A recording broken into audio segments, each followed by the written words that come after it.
Okay, thanks, Gary. Welcome, everybody. As a little brief summary, yes, as Gary said, I have been a master gardener for 3 years, and I have participated in the Master Gardener plant sale each of those years. My role, more or less, has been I always call myself the Walmart greeter because I'm out in front talking with everybody.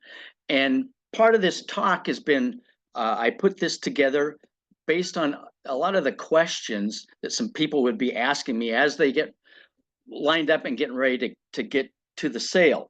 A lot of what we're going to talk about today is to give you guys some information and also get you to maybe do a little bit of prep work before you come to the sale, because the sale can be kind of intimidating with all of the plant material that we have.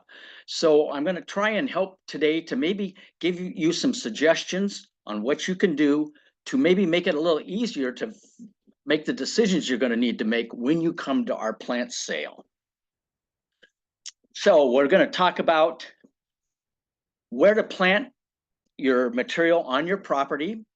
We're going to address maybe a little issues with the microclimate, the different types of plantings that you can use, the general types of plants that you're going to see at the plant sale, and issues when purchasing your plants and to make sure how you avoid them. And then a little more of an overview on what you overall see when you come to a plant sale. So that's where we're going. So we're going to get started. Well, the first thing I would suggest that you do is before you even leave your house, you want to do a little research around your property. And in doing so, come up with the kinds of places on your property that you might want to have plant material. Is the area that you're looking at going to be a general garden, which is a larger area where you can have some variety, you can experiment, but you have basically space? Is it in a flower bed, which maybe is more typical for a lot of people, whether it's in front of their house, along their property? And the reason this can be important is because you may be looking at taller plant material back towards your house, maybe out in front of that. You might want more medium height or medium density plant material, and right along the front you may want short or spreading type plant material. But just to get an idea of the type of material that you're looking at, you're going to be placing it on a patio.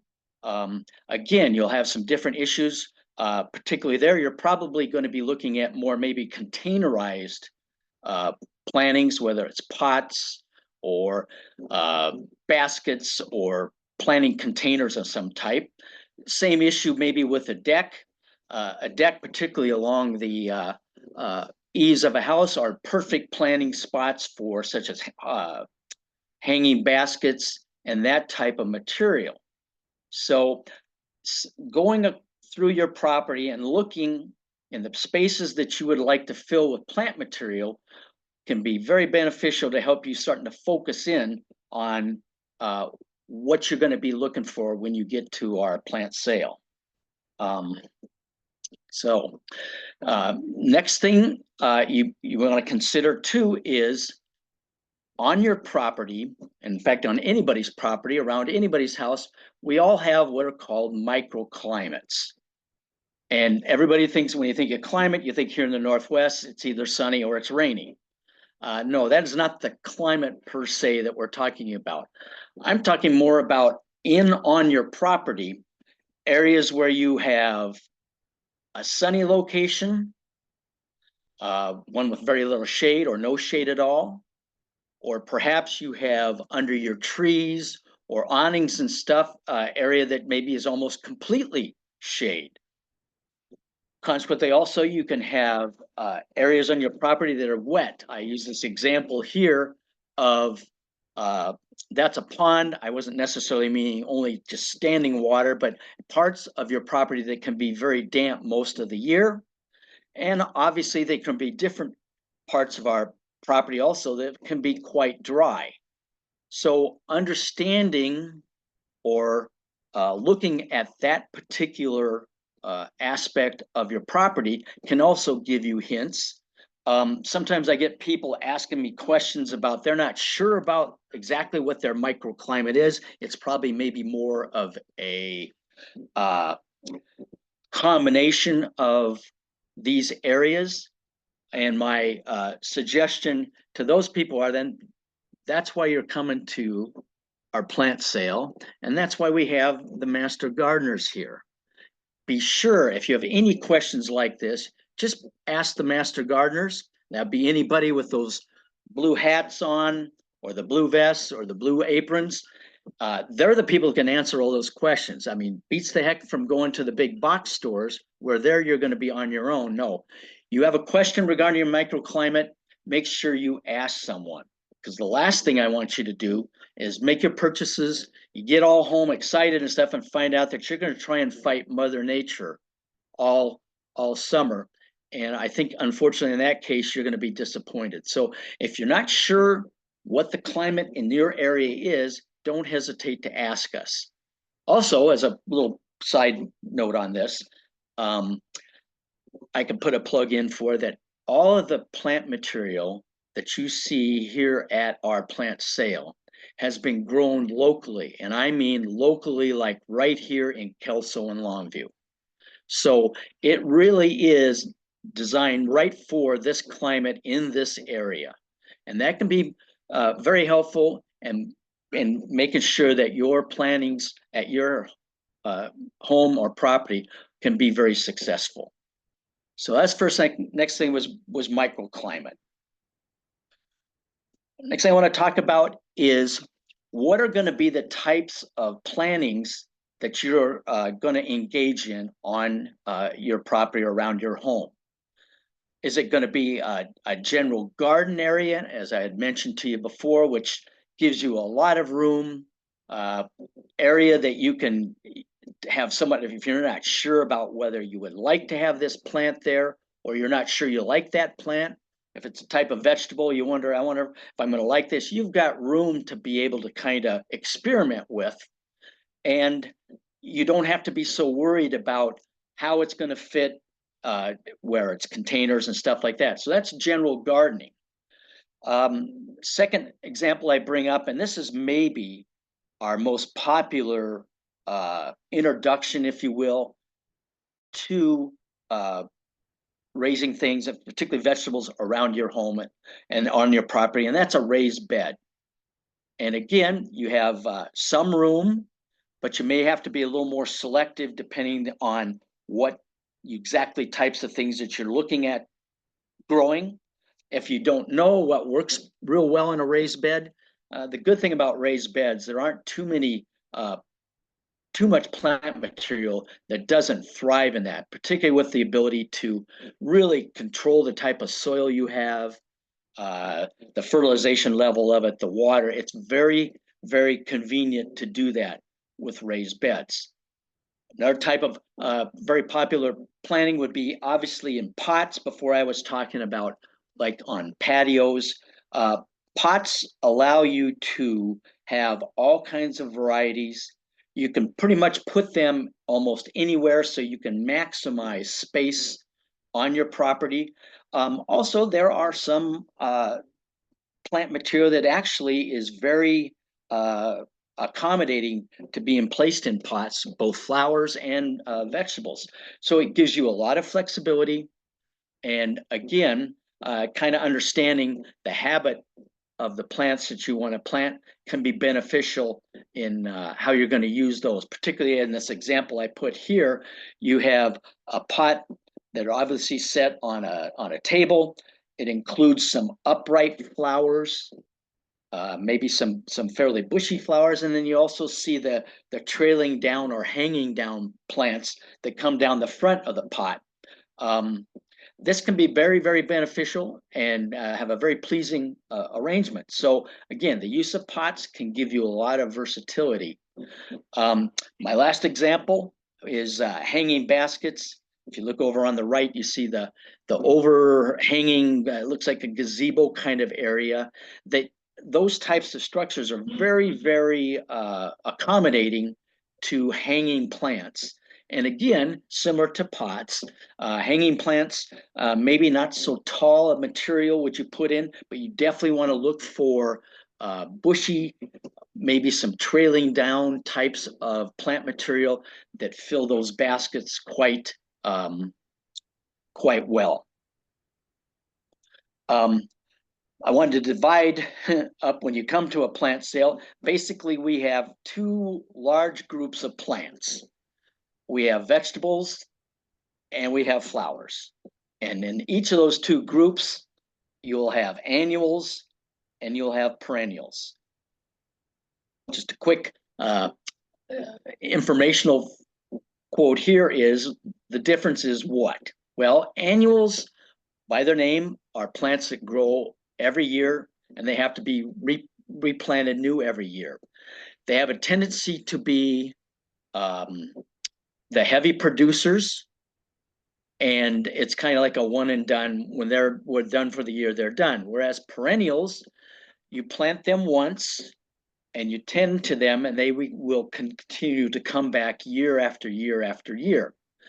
Probably in the world of vegetables, we don't have a ton of perennial vegetables, but as an example, the world like of asparagus and trying to think of, and rhubarb are two ones that pop to mind right away that people would be familiar with. In the world of flowers, that's a little bit of a different situation in that annuals are probably the showiest, and most of the flowers we have at the plant sale are probably in the field of annuals. You get it the brightest colors. Again, you plant them every year, as opposed to the perennials. Now, perennials can be quite colorful in their own right too. I maybe caution people when it comes to flowers. Sometimes I've heard people ask me, well, perennials, John, once I plant them, they're pretty much, you just forget about them, right? They take care of themselves. Maybe not so much. At least early on, they're going to require some ongoing care. As a general rule, they need to be weeded, and you may have to be very judicious with your water and fertilizer when they're young to get them well established.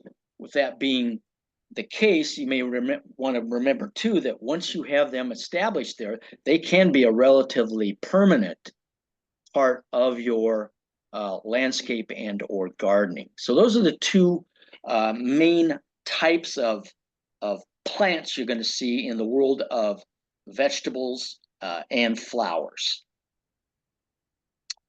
So one of the other questions I get a lot when we're at the sale is, how do I know that I'm getting a good plant, and what are some of the things I should look for? And so I thought I would use the example of tomato plants in giving you that information, but this can apply to any type of plant material, and also it can apply to any place where you may be looking to purchase plant material. These are the things you want to look at and really be able to understand so that you can guarantee that you are purchasing excellent plant material. So one of the first things that you want to avoid when it comes to purchasing or handling your plants is resist the urge to plant early in the season. Once we have, and I think it's human nature, because once we have a couple of warm, sunny days in early parts of March, it's real easy to get the bug. But the problem you face here is that most of our warm weather plants, which most of our vegetables and such are, they don't really thrive that well in cool air and cool soil temperatures. Now, everybody's familiar with, obviously, if we're going to have a freeze and stuff, that plants don't handle freezing temperatures at all for the most part. Some may tolerate them to a point, but as a general rule, they don't like that. So what will happen is it's fine. You put these plants in and they are not going to thrive. They may not succumb to the cool temperatures, but they're just going to sit there. And so you want to really wait until the weather starts to warm up, and particularly the soil temperature warms up. Now, there are cool weather crops that we have that they will tolerate some of the cooler temperatures, but even they don't grow real well. So resist the urge to plant too early in the season.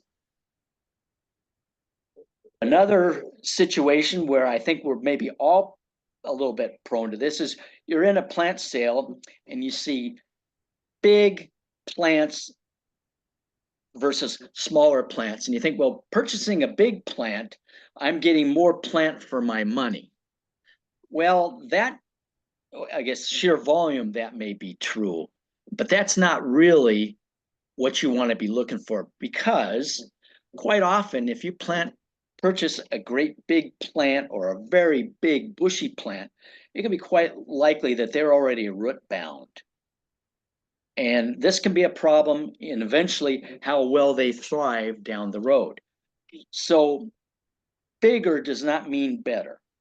You really want to look for, I use the term medium size, but I don't even want to call the word average, but you don't want the biggest plant necessarily available. In fact, you may want to avoid that and look for more medium, maybe more, use the word well-rounded plants, are really be more of your best buy.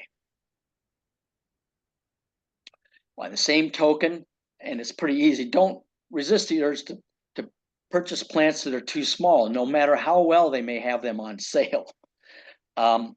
They may very well, small little plants may look pretty healthy on the surface, but most likely they probably have a fairly weak root system. And because of that, they may not survive any of the elements in the real world, as I call it, i.e. outside the greenhouse or the hothouse. And for sure, they may grow very slowly. As a general rule, if you're looking at any type of stem plant, you want to make sure your stems are at least the size of a pencil. And as long as they're that size or bigger, that's a better plant to be considered for your purchase. Obviously, if you can hold the plant and wiggle it around in its pot or the container that it's in, that's probably not a good sign. It's either just been placed in that pot before the show, or it's not been growing well. So obviously, don't purchase those kind of plants. Sometimes it's thought to be beneficial that, oh wow, that tomato plant has a flower on it already, or heck, it's got some fruit setting. I'm going to get a bonus because it's going to be so early. You really want to shy away from purchasing plants with a lot of flowers and or fruit on it right away. The reason for that is this: what you really want your plants to do when you get them home, at least initially, is you want a lot of their energy to go into the root and their stem growth. In the early stages, we don't want flowers and fruit on our plants because basically, I guess for lack of a better word, the energy is headed in the wrong direction. The plant's already pushing a lot of energy out to put all those blooms on, and obviously to put that fruit on while it was in the greenhouse or being cultivated. And this isn't what we want. We really want it going into the ground and into the stems. As a general rule, or as a general oversight, then most likely these plants probably have been overstressed somehow, or maybe they really have been in the greenhouse for too long of a period of time, or partly during their transport, who knows. But you really do want to avoid lots and lots of flowers and obviously putting on fruit.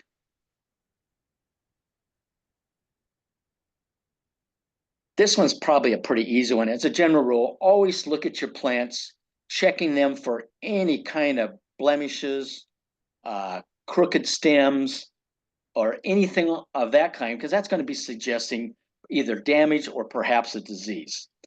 And first of all, if it's a disease or some sort, the last thing you don't want to bring that home to your home or your garden and have these diseases spread into the other plants on your property. That would be very unfortunate. Obviously, if you look at your plants and you see any kind of broken stems or that such, you're really looking for clean, unbroken stems on healthy plants. If you happen to see white patches, black spots, or areas where there may be a split or holes in the stem, avoid those. Make sure absolutely that you check on the underside of the leaves for any signs of bugs or any kind of disease processes. Yeah, so always look on the underside of the leaves because that's where a lot of little critters and some of the diseases like to hang out. So the other next thing I want to talk about to some degree, but before we leave all this, is fortunately, if you are coming to our Master Gardener plant sale over the Memorial Day weekend, I can pretty much guarantee that you will have no issues with any of the plant stock you see. The reason for that is that we examine everything before it is placed in that building that you see them for sale. Before they ever get inside there, they have all been inspected by master gardeners, and I can pretty much guarantee you that you will not find any of the above issues at our plant sale. Cannot speak that well so much if you're going to the big box places, which I'm not saying there's anything wrong there, but things that you really, really, really need to be aware of. So now I want to talk a little more about, again, this is pretty much more tomato plant driven. And one of you may ask the question, well, why do you spend time with the tomatoes like this, John? Well, before my time here with the Master Gardeners, but I understand at one time that used to be called, I think it was Tomato Palooza. We have a lot of tomatoes. So as a general, that's what people come for, are tomatoes. So I do want to spend just a few minutes talking a little bit about maybe some things that are a little more driven towards tomatoes in general. One of the first things I want to talk about is purchasing the wrong type of tomato plant. And what does he mean by that? Well, there are determinate tomatoes, indeterminate tomatoes. There are tomatoes designed for garden planting or garden plants versus more patio or container plants. And we have heirloom and hybrid tomatoes. So we're going to kind of delve into each of these a little bit and how that relates to the choices that you can make at the plant sale. Basically, tomatoes are broadly defined either as determinate and indeterminate. And what does that mean? Well, determinate, well, actually, they both talk more about the kind of vines that tomatoes do in general, but what does it all mean? So the word determinate type tomatoes are usually tomatoes that they will ripen over a 3 to 4 week window. They have a tendency to be fairly bushy, sturdy, stocky kind of looking plants, and they usually don't need any type of staking. On the other hand, indeterminate tomatoes, they will produce, once they start producing, they will produce fruit up until the first frost. They have much larger vines, both height-wise and width-wise, and for good outcomes, they do require external support and or staking. So that's the broad difference between determinate and indeterminate. In relationship to the garden plants or plants that are good for garden planting, they are obviously can be directly planted in the ground of your garden and or your large raised bed. Remember, they also can grow several feet tall and wide. And again, as garden type tomatoes will probably require support. As a general rule, they don't work as well in small containers.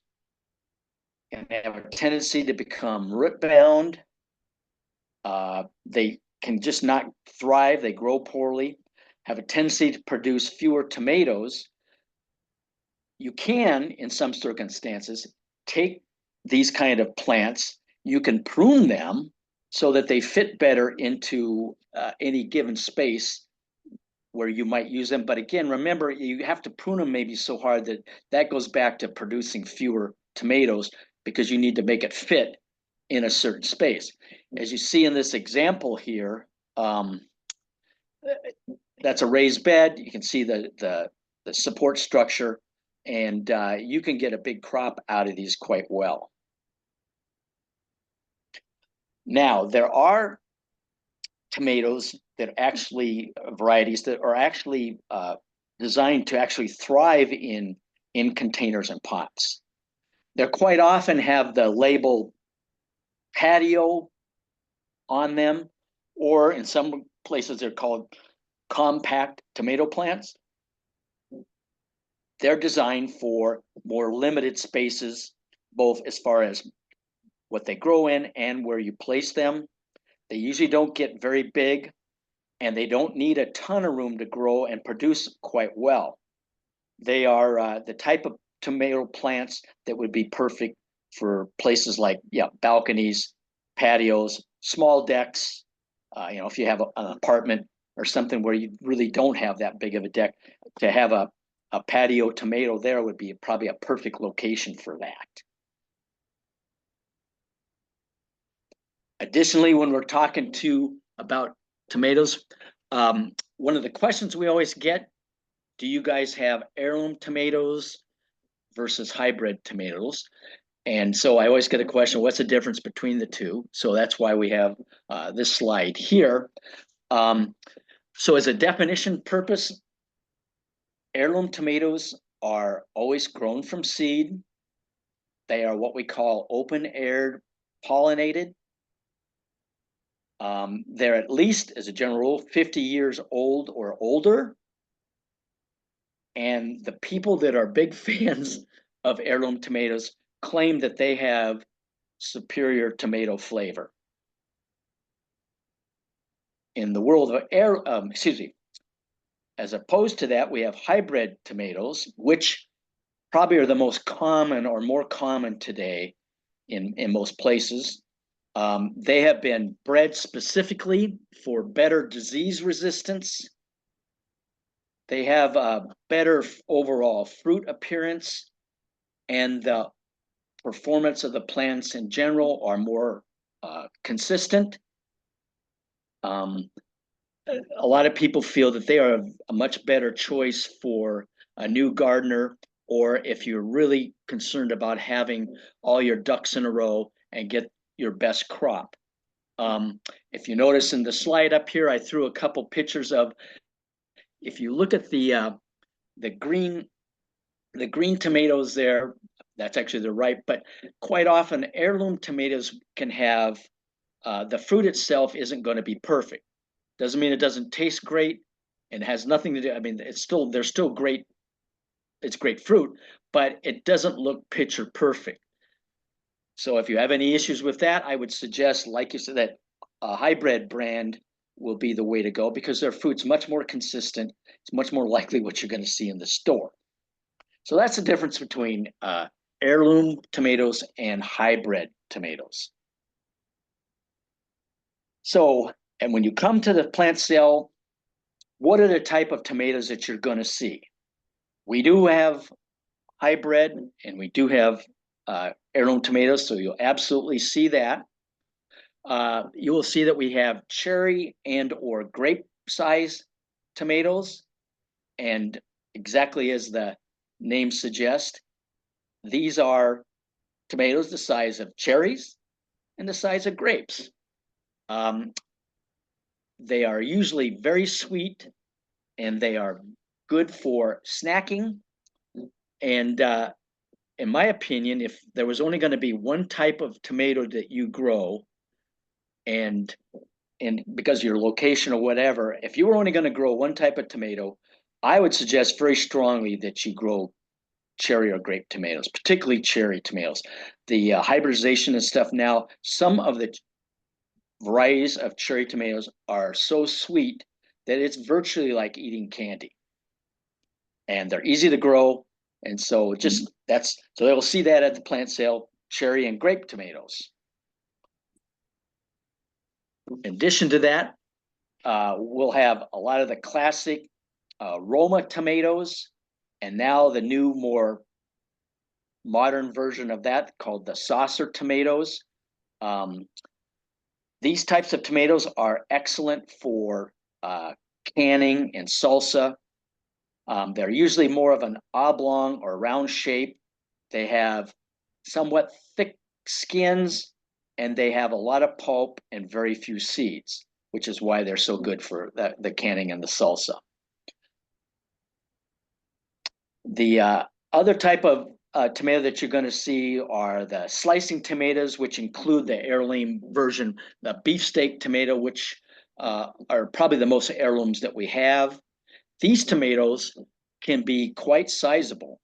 A lot of them are going to weigh more than a pound. I mean, they can be some pretty big tomatoes. They come in all kinds of colors, from pink to dark red to yellow to even striped.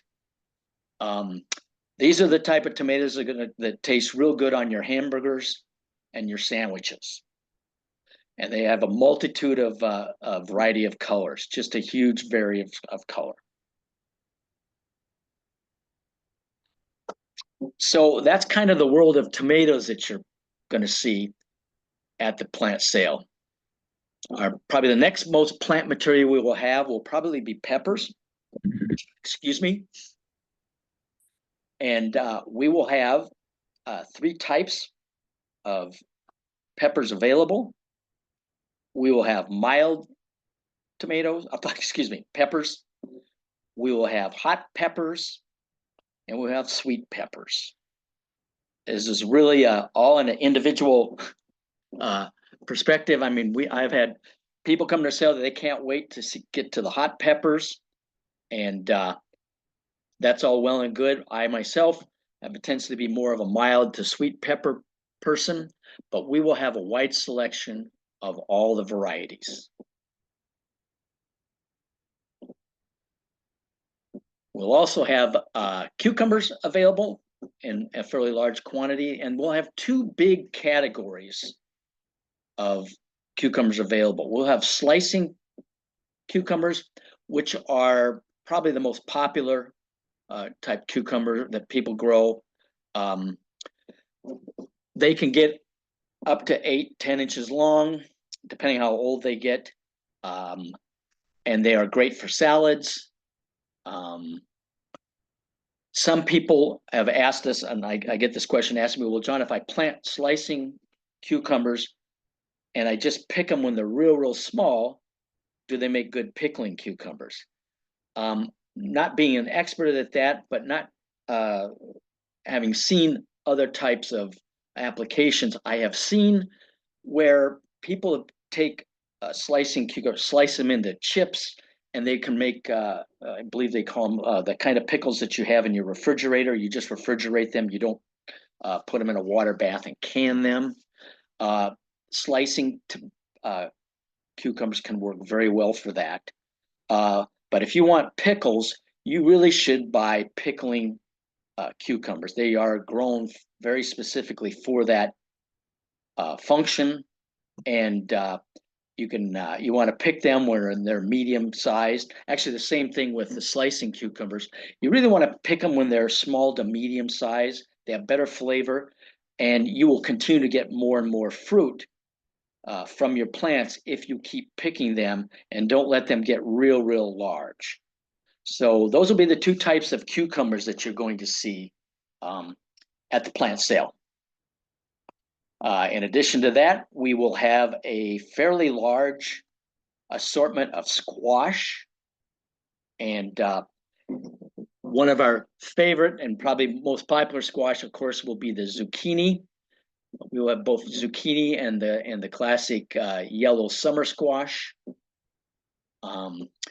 one of my comments there is, believe it or not, zucchini for the best flavor and all is usually picked when you pick it small. By that I mean, 8-9 inches long is plenty big enough. Except I understand if you're going to use it for baking purposes, you can let it get larger, but I can tell you they can get huge. So yeah, zucchini and summer squash are usually very proliferant. You get a lot of fruit from a few plants. So I would caution people on the number of plants you really need to get you as much squash as you would like. In addition to the summer squashes, we also have acorn squash, butternut type squashes, and winter squashes. All three of these are the so-called keeper squash. They will keep for months, and so you can enjoy your squash just about all year round. So you'll have all of that available. In addition to vegetables, we will have a selection of, we won't have every herb there is in the world, but we'll have a fairly large selection of herbs. They can grow very, very well all summer. A lot of herbs you can, if you so desire. Towards the end of the season, obviously before the freeze, you can actually dig some of your herb plants up, put them in a pot, bring them into your house into a sunny location, and you can have fresh herbs most of the winter too, if you so desire. Herbs are also good for drying, as I'm hoping that you know. And so, yes, we'll have a large selection for you to choose from in the world of herbs also. Finally, we're also going to talk about, or I will talk a little bit about, we do have a fairly large selection of flowers.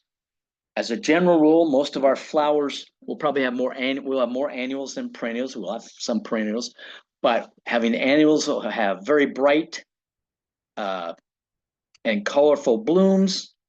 They are great for bringing in your pollinators. You want to have bees in your garden, in your yard. Planting flowers, such as the flowers that we will have at the plant sale, will greatly benefit them. Large selection, lots of colors. I didn't go through every one because I didn't want to bore you all, but you will see a large variety there. And if you're not sure what they're going to look like or whatever, make sure you ask. So that's all going to be the world of flowers that we're going to have. Through this slide in, just because, especially early in the line, people are always asking me, do you guys have your hanging baskets? Do you guys have your hanging baskets? And yes, we will have hanging baskets again this year. I have my personal opinion. I think they're going to be gorgeous. They are very, very popular. So I suggest that if you are hell-bent to have hanging basket from the plant sale, you probably should plan on getting there pretty early because they probably will go pretty fast. One of the last things I put in for this particular talk is I threw this slide in, and people went, well, what'd you put that thing about the tag for, John? Well, and this may be not so much necessary at our plant sale, but in some plant sales, and for sure, if you happen to be at the big boxes or a lot of our nurseries, this tag here is probably be your best friend. There's usually a wealth of information on those tags. They can tell you how tall the plant will get. They will tell you if it is bushy or potentially how wide it gets. Gives you information on how far apart or how close together you can plant them. And from that, then you can figure out how many of these plants you can put into any given location. And maybe most importantly, they also give you some advice on how much sun that they are going to require. So in retrospect, that's probably your very best friend when you go to a sale, is looking at those tags, because it can give you an awful lot of information. So in conclusion there, I wanted to highlight what we've been talking about today. And that includes, remember, have an idea of where on your property you want your plants to be, because that will help give you some idea and help you start to focus in on exactly what you're looking for. Because if you have no idea, you will find the plant sale is going to be pretty intimidating, because we have a lot of plant material.